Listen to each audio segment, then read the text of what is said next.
us see differences between wireless and fixed telephone networks.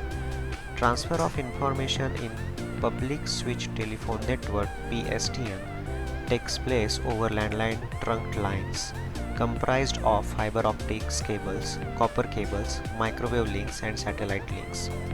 The network configuration in the PSTN are virtually static, since the network connection may only be changed when a subscriber changes residence and requires reprogramming at the local central office of the subscriber.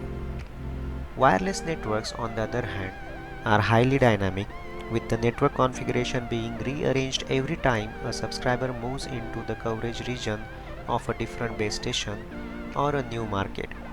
While fixed networks are difficult to change, wireless networks must reconfigure themselves for users within small interval of time on the order of seconds to provide roaming and imperceptible handoffs between calls as the mobile move about.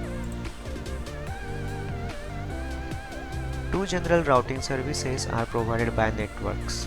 These are connection-oriented services, that is virtual circuit routing, and connectionless services, that is datagram services. In connection-oriented routing, the communications path between the message source and destination is fixed for the entire duration of message, and a call setup procedure is required to dedicated network resources to both the called and calling parties. Since the path through the network is fixed, the traffic in connection-oriented routing arrives at the receiver in the exact order it was transmitted. Connectionless routing, on the other hand, does not establish a firm connection for the traffic and instead relies on packet-based transmissions.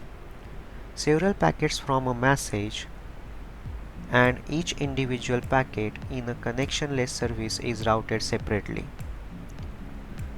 Circuit switching and packet switching are the two switching methods that are used to connect the multiple communicating devices with one another.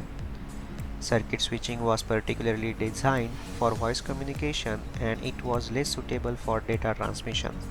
So a better solution evolved for data transmission called packet switching. Figure shows the structure of a transmitted packet, which typically consists of 5 fields: the flag bits, the address field, the control field, the information field, and the frame check sequence field. The flag bits are specific or reserved bit sequences that indicate the beginning and end of each packet.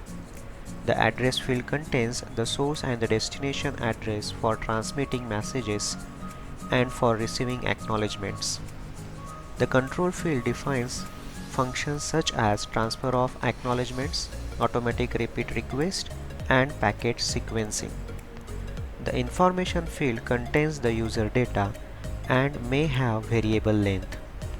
The final field is the frame check sequence field, or the CRC, cyclic redundancy check, that is used for error detection.